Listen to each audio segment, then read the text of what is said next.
नमस्कार, मैं हूं सुभाष मेहता और आप देख रहे हैं BBC आसाम का खास कार्यक्रम खबर का पंचनामा। आज हम एक ऐसी खबर का पंचनामा करने जा रहे हैं जिसने पूरे देश को सोचने पर मजबूर कर दिया है।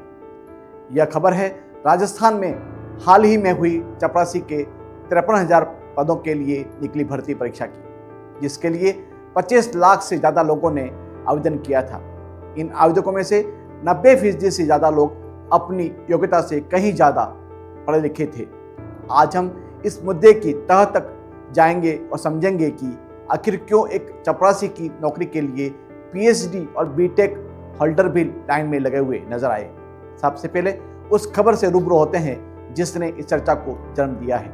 राजस्थान में करीब 8 साल बाद में 8वीं पास की योग्यता वाले चपरासी के 53,000 पदों के लिए भर्ती निकाली थी, जिसके लिए करीब 25 लाख लोगों ने आवेदन किया था। यह परीक्षा 19, 20 और 21 सितंबर को आयोजित हुई। परीक्षा केंद्रों पर इतनी भीड़ उमड़ी कि बसें खचाखच भर गई, लेकिन इस भीड़ के पीछे की कहानी ज़्यादा चौंकाने वाली है। इन 25 लाख आवेदकों में से लगभग 85% ग्रेजुएट और उससे भी अधिक पढ़े लिखे हुए और डिग्रीधारी लोग थे। इनमें BTech, MSc और PhD धारक भी चपरासी बनने के लिए इस भीड़ में शामिल थे। सवाल यह है कि इतनी पढ़ाई के बाद भी एक युवा वर्षों तक एक चपरासी की नौकरी के लिए आवेदन क्यों कर रहा है? क्या यह सिर्फ एक नौकरी का मामला है या हमारे देश की बेरोजगार की कड़वी सच्चाई का एक आईना है? आइए इस समस्या को कुछ आंकड़ों से समझने की कोशिश करते हैं।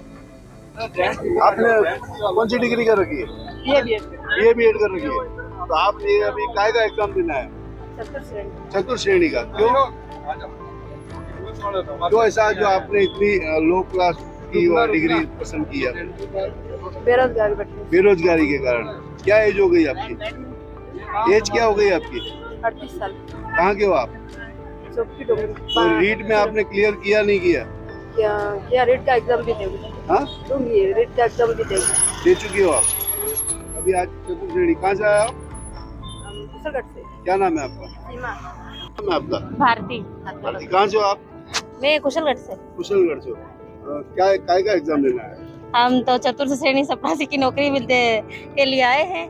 तो आपने क्या डिग्री कर रखी है? बीएड कर रखी है। जी। तो आपने इतनी लो क्लास की क्यों चुनी? क्या कर सकते हैं, हम तो बेरोजगार बैठे तो लो क्लास ही लेंगे और क्या कर सकते हैं। आप कहाँ से आए हो? कुशलगढ़ से। क्या नाम है आपका? भारती। पूरे भारत में बेरोजगार की दर थोड़ी कमी आई है। जुलाई 2025 में यह 5.6% घटकर 5.2 हो गई थी, लेकिन राजस्थान की स्थिति बिल्कुल अलग है। यहाँ बेरोजगारी की दर 18.95% है, जो राष्ट्रीय औसत से कहीं ज़्यादा है। हमारे पड़ोसी राज्य हरियाणा में यह 23.4% है, लेकिन इसका मतलब यह नहीं कि राजस्थान की स्थिति अच्छी है। राज्य में करीब 65 लाख लोग बेरोजगार हैं, जिनमें से 20,67,000 तो सिर्फ ग्रेजुएट युवा ही हैं। इन आंकड़ों को देखकर यह साफ हो जाता है कि हमारे पढ़े लिखे युवा भी नौकरी की तलाश में भटक रहे हैं। सवाल उठता है कि क्या हमारी डिग्री हमें रोजगार के लायक समझ बनाती है? क्वालिफाई आवेदकों की यह भीड़ इसी बात का संकेत है। जब वे अपनी योग्यता के अनुसार नौकरी नहीं पाते हैं तो कम योग्यता वाली नौकरी भी स्वीकार करने को तैयार हो जाते हैं, सिर्फ इसलिए ताकि ये बेरोजगार न रहें। यह सिर्फ एक व्यक्ति की समस्या नहीं है, बल्कि एक व्यवस्थागत संकट है। जब एक युवा कई साल पढ़ाई में और लाखों रुपए खर्च करने के बाद भी अपनी योग्यता के अनुसार नौकरी नहीं पाता है तो उसे हताशा घेर लेती है। ऐसे में वह कोई भी नौकरी कर लेने को तैयार हो जाता है ताकि वह अपने परिवार पर बोझ न बने।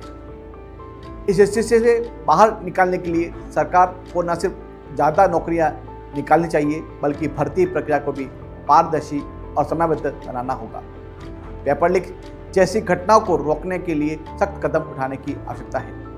इसके साथ ही हमारी शिक्षा प्रणाली में भी सुधार की ज़रूरत है।